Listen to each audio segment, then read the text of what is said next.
인도네시아에 가면 붕인이라는 섬이 있습니다. 이 붕인 섬에 사는 바자우 부족이 있는데 이들은 해마다 섬을 조금씩 넓혀갑니다. 이 바자우족은 태어나서 죽을 때까지 바다에서 사는 방식을 고수합니다. 그러다 보니까 그 좁은 섬을 반드시 넓혀야만 되죠. 이 바자우족이 땅을 넓히는 방법은 죽은 상어초를 떼어와서 얕은 물 위에 쌓는 겁니다. 그래서 죽은 상어초로 견고한 틀을 만듭니다. 그리고 그 위에 나무를 올려서 집을 짓습니다. 그렇게 해서 지금 약 4만 평 정도의 땅에 4천여 명의 주민이 살고 있다고 합니다. 비가 오고 바람이 불든지 태풍이 오고 또는 홍수가 나든지 이 자연적인 위협보다도 더 든든한 터가 있어야 삶을 유지할 수 있습니다. 우리 모든 삶이 그렇습니다. 기업도 그렇고 가정도 그렇고 신앙도 그렇습니다. 닥쳐오는 재난과 어려움, 위기보다도 더 든든한 터가 있어야 됩니다. 그 견고한 터를 붙잡고 그 위에 믿음의 기초를 세워야 어떤 시험이나 환난에도 넘어지지 않습니다. 우리는 이번 코로나 사태가 시작된 이후 약 2달 만에 함께 모이는 예배를 드리게 됐습니다. 우리는 그동안 각자 집에서 영상으로 드려지는 예배에 참여했습니다. 그리고 그 외의 시간에는 각자 방법으로 기도를 하거나 또 말씀 묵상을 하거나 또 예배를 드리는 형태로 신앙생활을 유지해 왔습니다. 사람들은 이제 코로나 이전의 생활 방식으로 막 정말 아무 걸림 없이 자유롭게 하고 싶은 대로 살았던 그런 방식으로 돌아가기는 불가능할 것이라는 예측을 합니다. 이만큼 눈에 보이지 않는 이 바이러스가 불과 2달 만에 이 세계가 자랑하던 첨단 기술, 사회 체계를 무력하게 만들었고 시장 경제를 흔들어 놓았습니다. 우리 그리스도인들에게는 이보다 더 절실한 문제가 대두되었는데 이 강도 높은 사회적인 거리두기에 참여하면서 각자 삶의 자리에서 신앙생활을 어떻게 유지해 나갈 것인가를 고민해야 했던 것입니다. 신앙생활에서 가장 중요한 것은 하나님의 거룩하심을 경험하는 것이고 또 그 경험의 바탕으로 우리가 성스러운 구별된 삶을 사는 겁니다. 하지만 그동안 교회에서 모이는 예배로 신앙생활을 유지했던 우리들은 이 함께 모일 수 없는 상황 속에서 어떤 방식으로 하나님의 거룩함을 경험할 것인가? 그리고 우리 각자가 흩어져서 어떤 방법으로 성스러운 구별된 삶을 살아갈 것인가? 이 혼란을 겪게 되었다는 것입니다. 그러나 우리는 이 경험을 통해서 진정한 거룩함을 발견하고 또 진정한 예배의 삶을 회복하는 기회를 얻었다고 생각합니다.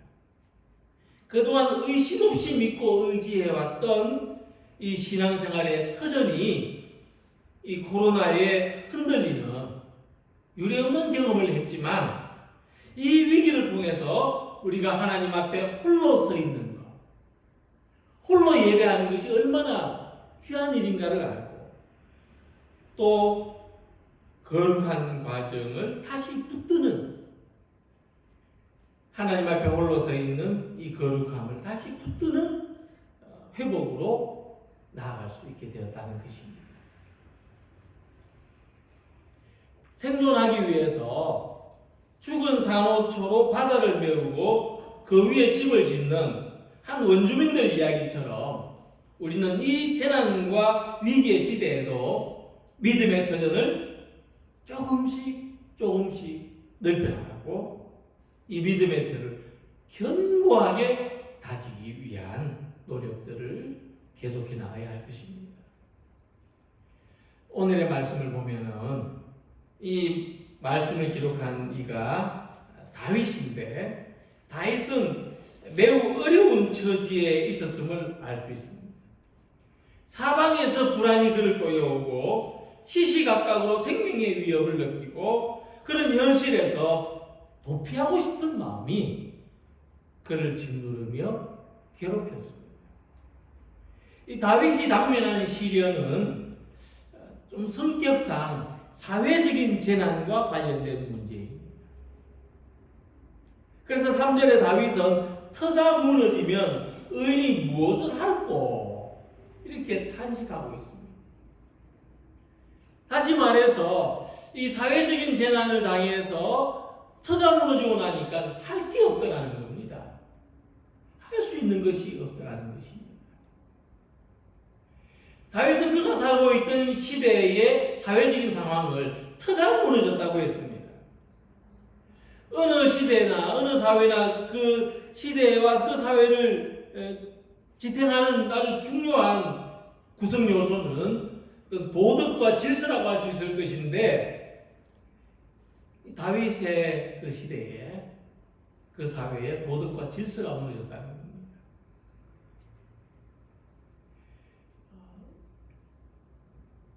악인이 의인을 괴롭히는 상황, 의인이 이유 없이 고통당하는 상황. 다윗은 이 혼란스럽고 이 무질서한 상황 속에서 우리가 기초로 삼을 만한 진정한 터전이 무엇인가? 우리가 이런 위기 속에서도 흔들리지 않는 삶의 자리는 어떤 것인가를 찾고 있습니다. 그것을 살펴보면서 오늘의 주시는 은혜를 함께 나누고자 합니다. 먼저 다윗은 터가 무너진 세상 속에서 하나님은 어디에 계신가를 찾고 있습니다. 하나님은 어디에 계신가? 이것이야말로 오늘 우리들이 고민해야 되는 가장 근본적인 문제입니다. 이전까지만 해도 다윗은 하나님이 계신 자리를 어떤 도덕과 질서 속에서 찾았다고 할 수 있습니다. 도덕과 질서가 유지되는 상황, 사회적으로 안정된 상태 속에서 하나님을 경험했습니다. 내가 안전하게 살고 있는 것을 통해서 하나님이 나와 함께 계시고 하나님이 여기에 계신다는 것을 믿었습니다. 근데 지금 그 안전한 질서가 무너졌습니다. 다윗은 오랫동안 사울에게 쫓겼습니다. 그가 바라보는 세상은 도덕과 질서로 유지되는 세상이 아니고 힘과 권력으로 유지되는 세상입니다. 불의한 횡포가 세상을 지배하고 힘과 권력을 가진 사람이 평안히 살 수 있는 세상입니다. 평화가 사라지고 불안과 혼란이 가득한 세상 속에서 우리는 무엇을 의지해야 됩니까? 우리의 피난처는 무엇인가를 질문하고 있는 것입니다. 그때 사람들이 이런 대답을 주었습니다. 너의 산으로 도망하라. 그러니까 네가 안전하다고 생각하는 것을 의지하고 그것으로 피신하라는 겁니다. 세상이 불안할수록 사람들은 각자가 살아남을 길을 찾습니다. 경제가 불안할수록 금이나 주식이나 부동산에 투자하는 사람이 늘어납니다. 각자가 살 길을 찾기 위해서입니다. 나만은 살아남아야 되겠는데 내가 피신할 곳은 어디인가? 내가 의지할 것은 무엇인가를 찾습니다. 감정을 통제할 수 없는 상황이 되니까 어떤 사람들은 총을 사서 무장하고 어떤 사람들은 생필품 사재기를 했습니다. 터가 무너진 현실. 이 사회가 통째로 흔들리는 이 현실 속에 기존에 바람직하다고 생각했던 것, 우리가 소중하게 여겼던 가치들, 사랑, 희망, 믿음, 이 모든 것들이 한순간에 무너지게 되는 것입니다. 그러나 다윗은 이 험한 세상, 냉엄한 현실 속에서 그가 피할 길은, 그가 스스로의 생존을 위하여 피할 산은 어디에도 없다는 것을 알았습니다. 그래서 결국 다윗이 선택한 길은 산으로 도피하는 것이 아니라 여호와께 피하는 것이었습니다. 본문 1절에 내가 여호와께 피하였거늘 이라고 했습니다. 그러니까 믿음의 사람들은, 믿음을 가진 사람들은 어떤 위기를 만날 때든지 자기 산으로 피하지 않습니다. 결국 믿음의 사람들은 하나님께로 피하는 것을 선택합니다. 다윗은 터가 무너진 세상에서 하나님께 피하는 길을 선택했습니다. 그것은 하나님은 그에게 피하는 자들을 결코 외면하지 않으시고 그들과 함께 하신다는 것을 알았기 때문입니다. 그래서 하나님은 우리가 하나님께 피할 수밖에 없는 우리의 절박함을 아시고 그 속에 있는 두려움도 아시고 불안도 아시고 우리 영혼이 자기 산으로 피하는 길을 선택하면 우리는 그곳에서 평안을 얻을 수 없습니다. 우리는 그곳에서조차 두려움과 불안에 대해서 싸워야 합니다.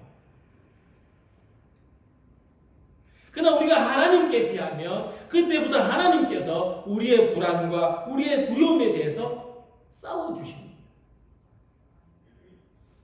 우리의 무기는 육체가 아니라 성령의 힘이 되는 것입니다. 그래서 다윗이 이 터가 무너진 현실 속에서도 안정을 찾고 굳건하게 설 수 있는 것, 순간순간 날마다 느끼는 위협과 고통 앞에서도 그가 꿋꿋이 살아갈 수 있었던 것은 하나님에 대한 절대적인 신뢰가 있었기 때문입니다. 오늘 같은 시대를 살아가는 우리들에게도 하나님에 대한 절대적인 믿음이 있어야 됩니다. 이 믿음이 우리의 힘이요, 능력이요, 병기입니다. 사람이 자기 안전지대를 찾고 거기에서 안전을 구하려 하는 것은 참으로 뿌리치기 어려운 유혹입니다. 나의 산으로 피하고 싶은 것. 그래서 두려움에 쫓기는 사람이 선택하는 막다른 길입니다. 그러나 자기가 피신했던 산, 자기가 의지했던 산은 결국 자기가 묻히는 무덤이 되고 만다는 것입니다. 다윗처럼 우리의 피난처가 되시는 하나님을 신뢰하고 하나님께로 피하는 성도들이 되시기를 바랍니다. 하나님께 우리의 불안한 영혼을 의지하고 하나님이 나의 두려움과 불안을 대신 싸워주시며 그 속에서 위로와 평안을 얻는 성도들이 되시기를 바랍니다. 다윗이 하나님께로 피하는 그것을 선택한 가장 분명한 이유는 어떤 것도 믿을 수 없는 상황 속에서 하나님이 계신 것을 믿었기 때문입니다. 물론 다윗이 그때에 부하들과 함께 피신을 했던 상황이라고 생각해 본다면 정말 부하들조차 믿을 수 있었을까 싶습니다. 그런 극한의 상황 속에 내몰린 다윗은 하나님밖에 믿을 수가 없었던 것이죠. 아니, 하나님이 계신 것을 믿었다는 것입니다. 여호와께서는 그의 성전에 계시고 여호와의 보좌는 하늘에 있으며 그의 눈이 인생을 통촉하시고 그의 안목이 그들을 감찰하시도다. 그러니까 이 말씀을 볼 때 먼저 이 하나님께서는 그의 성전을 떠나지 않으신다는 것에 대한 확신이 다윗에게 있었습니다. 하나님은 항상 그곳에 계신다. 이 성전은 사람의 손으로 지은 성전만을 뜻하는 것이 아니라 예수님 믿는 우리 자신이 하나님과 가시는 성령이라는 믿음을 가지고 있으면 우리에게서는 하나님이 떠나시지 않는다는 것입니다. 예수님 믿는 사람에게는 그 자신이 곧 하나님이 계시는 증거가 되는 것입니다. 내가 있는 한, 내가 살아있는 한, 내 안에 믿음이 있는 한, 하나님이 계신다는 것을 부정할 수 없습니다. 그래서 오늘 우리가 예배하는 이 처소에, 지금 이 처소에 하나님이 계시다고 확신할 수 있는 것은 내가 이 자리에서 하나님을 예배하기 때문입니다. 하나님은 언제나 어디서나 하나님을 예배하는 사람, 그 자신이 하나님의 성전이 되는 사람과 함께 하시고 떠나지 않으시고 지키신다는 것을 믿으시기 바랍니다. 또한 다윗은 함께 하시는 하나님이 우리를 지키시고 살펴보신다고 했습니다. 하나님은 우리가 하나님이 계신 것을 의식하기 때문에, 내가 하나님이 있다고 생각하기 때문에 하나님이 있다 이렇게 생각한다면, 반대로 우리가 하나님이 없다고 생각하면 하나님이 안 계신 것으로 생각할 수도 있을 것입니다. 그래서 다윗은 하늘에 계신 하나님께서는 그 높은 곳에서도 우리를 통촉하시고 감찰하신다고 했습니다. 그러니까 하나님을 찾는 것은 우리의 관점이지만, 하나님을 찾고 신앙을 의지하는 그런 우리들을 살피시고 지키시고 돌보시는 것은 하나님의 관점입니다. 위에서부터 아래로 임하는 은혜입니다. 사람과 사람끼리는 등을 지거나 멀어지면 서로 얼굴을 볼 수 없고 서로 존재를 확인할 수 없습니다. 그러나 하나님은 하늘에 계시고 위에서 바라보면 모든 사람이 보입니다. 높은 곳에서 살펴보면 모든 움직임을 알 수가 있습니다. 하나님은 우리를 초월해 계시기 때문에 우리가 하나님을 의식하지 못하는 그곳에서도, 그 시간에서도 한결같이 우리를 지키시고 살펴보시는 것입니다. 다윗은 하나님께서 우리와 언제나 함께 하신다는 것을 이렇게 표현했습니다. 여호와께서는 그의 성전에 계신다. 이 성전은 뭐냐면 하나님이 우리와 함께 하시는 것을 가장 강력하게 상징하는 것입니다. 사실 종교개혁 이후로 예배당 안에 어떤 성화라든지 성상이라든지 이런 것들이 거의 없어졌습니다. 그러나 우리가 그럼에도 불구하고 이 예배당 안에 들어오면은 하나님이 우리와 함께 하신다는 것을 느낄 수가 있다는 겁니다. 그리고 그 어떤 확신이나 그 감동이 우리 안에서 다시 어떤 일어나고 살아난다는 것입니다. 이 코로나에 우리가 함께 예배드리지 못하는 기간 동안 저는 사람들을 관찰했고 사람들이 교회를 바라보는 두 가지 모습을 느낄 수가 있었습니다.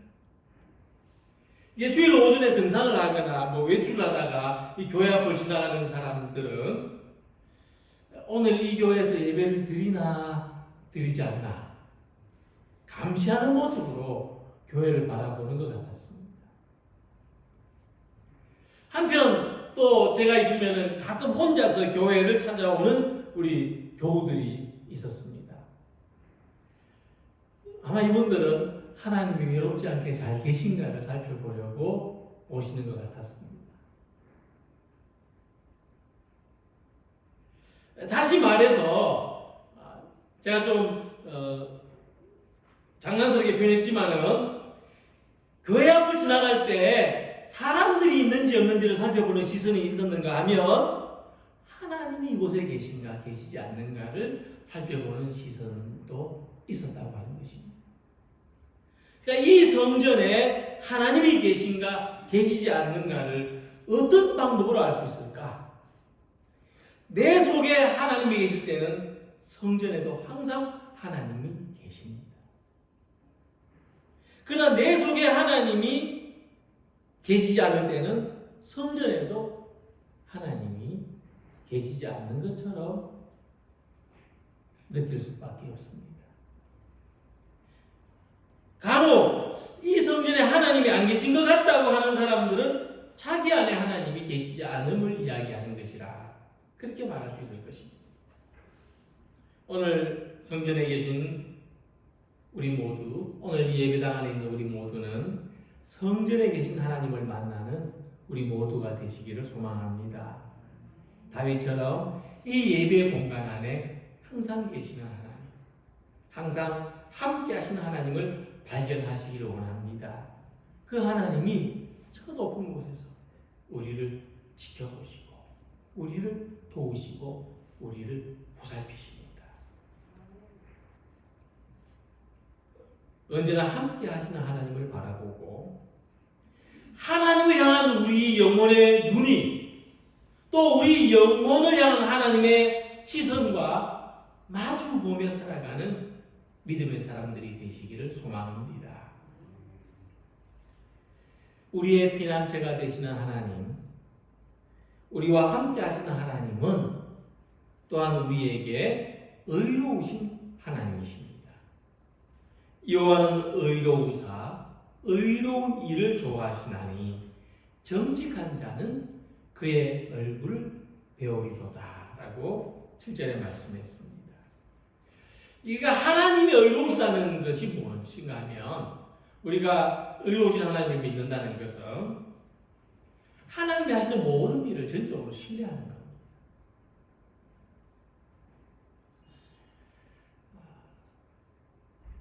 또 그것은 뭐냐면 우리 각자의 삶에 대한 하나님의 의로우심을 믿고 의지하는 것이고 내게서 일어나는 모든 일을 전적으로 신뢰하는 것입니다.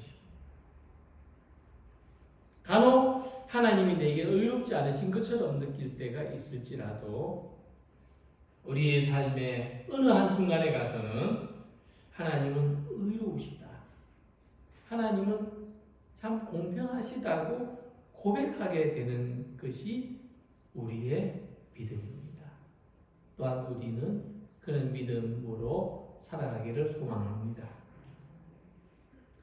그러니까 아무 잘못이 없이 의로운 사람이 사울에게 쫓겨다녀야 했던 이 다윗의 이 고백입니다.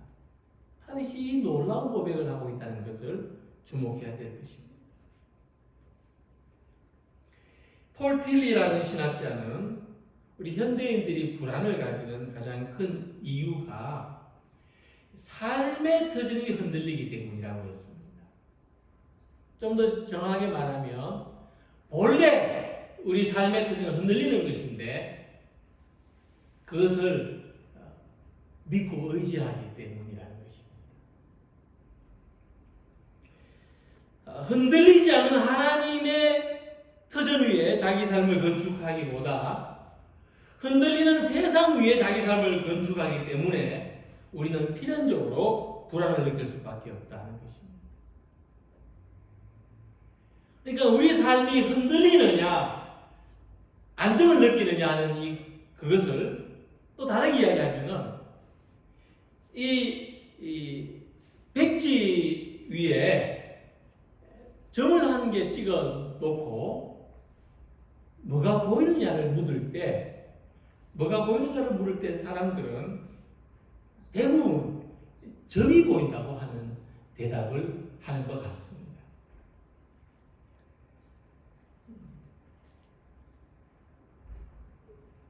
점은 하나고 나머지는 모두 여백인데 사람들은 그 넓은 여백이라는 그 넓은 공간을 보지 않고 점 하나를 보고 그 점이 보인다고 대답한다는 겁니다. 그러니까 우리가 삶에서 확실하다고 생각하는 건 뭐냐면요, 점 하나입니다. 내가 살면서 오늘 이 시간에 내가 이건 확실합니다 라고 말할 수 있는 것은 사실 그 점 하나에 불과하다는 겁니다. '점 하나입니다. 내가 살면서 오늘 이 시간에 내가 이건 확실합니다 라고 말할 수 있는 것은 사실 그 점 하나에 불과하다는 겁니다. '점 하나입니다. 내가 살면서 오늘 이 시간에 내가 이건 확실합니다 라고 말할 수 있는 것은 사실 그 점 하나에 불과하다는 겁니다. 그보다 훨씬 더 넓은 나머지 공간이 있지만 사람들은 점 하나에 집중하고 점 하나가 모든 것이고 거기에 자기 삶의 전부를 걸고 있다는 것입니다. 마찬가지로 오늘의 이런 상황도 우리에게는 점 하나입니다. 지금의 경험이 전부가 아닙니다. 우리에게 남아있는 무한한 가능성이 있습니다. 우리의 삶에 수많은 여백이 있습니다. 그 속에서 하나님의 의로우심을 발견하고 하나님의 의로우심을 바라보는 성도들이 되시기를 바랍니다. 하나님께서 내 삶의 그 모든 여백들을 공평함으로 채우실 것이다.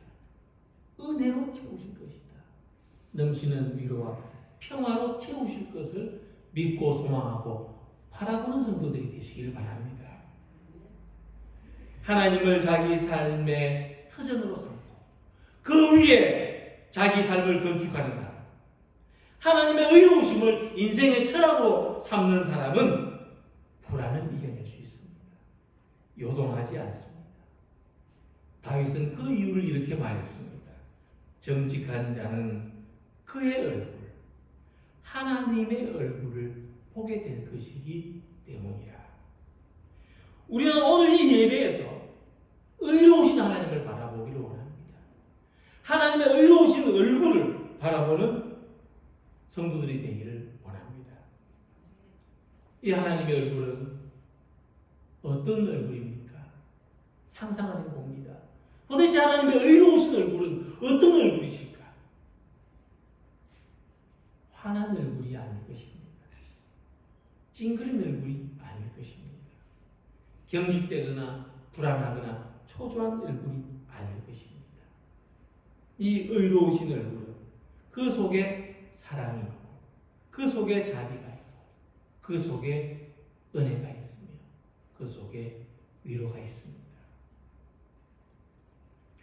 세상에서 견고하다고 생각했던 터가 무너질 때는요, 그 위에 세운 모든 것도 같이 무너집니다. 안전도 무너지고 관계도 무너지고 교육도 무너지고 문화도 무너지고 경제도 무너집니다. 세상의 터가 무너져갈 때 하나님께 피해야 됩니다. 흔들리는 혼돈 속에서도 피난처가 되시고 우리와 언제나 함께 하시고 지켜주시는 의로우신 하나님을 의지해야 됩니다. 반석 위에 집을 지으면 결코 무너지지 않습니다. 하나님을 믿는 믿음의 반석 위에 세우는 삶은 흔들리지 않고 무너지지 않습니다. 집을 그릴 때 대부분의 사람들은 지붕부터 멋지게 그립니다. 저도 미술 시간에 집을 어떻게 그렸는가 생각해 보니까 지붕의 그 지붕선부터 이렇게 멋지게 그리고 아래로 그려 내려왔던 생각이 났습니다. 근데 목수들은 아래에서부터 위로 집을 그린다고 합니다. 볼품없는 기초에 기둥을 세워가면서 그림을 완성한다는 겁니다. 이거는 집을 지어본 사람이 그리는 그림이랍니다. 그러니까 우리가 꿈꾸는 어떤 이상적인 삶이나 화려한 성공에서부터 우리가 자기 삶을 그릴 것이 아니고 흔들리지 않는 기초부터 새롭게 우리 삶을 그려나가야 한다는 것입니다. 이번 이 코로나 사태를 통해서 세상이 흔들리고 있죠. 경고했던 모든 것이 다 흔들리고 있는 이런 상황 속에서 하나님의 구원을 바라보는 우리 모두가 되시기를 바랍니다.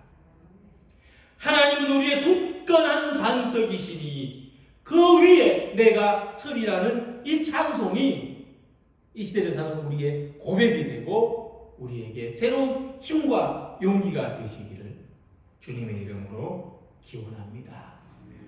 기도드리겠습니다.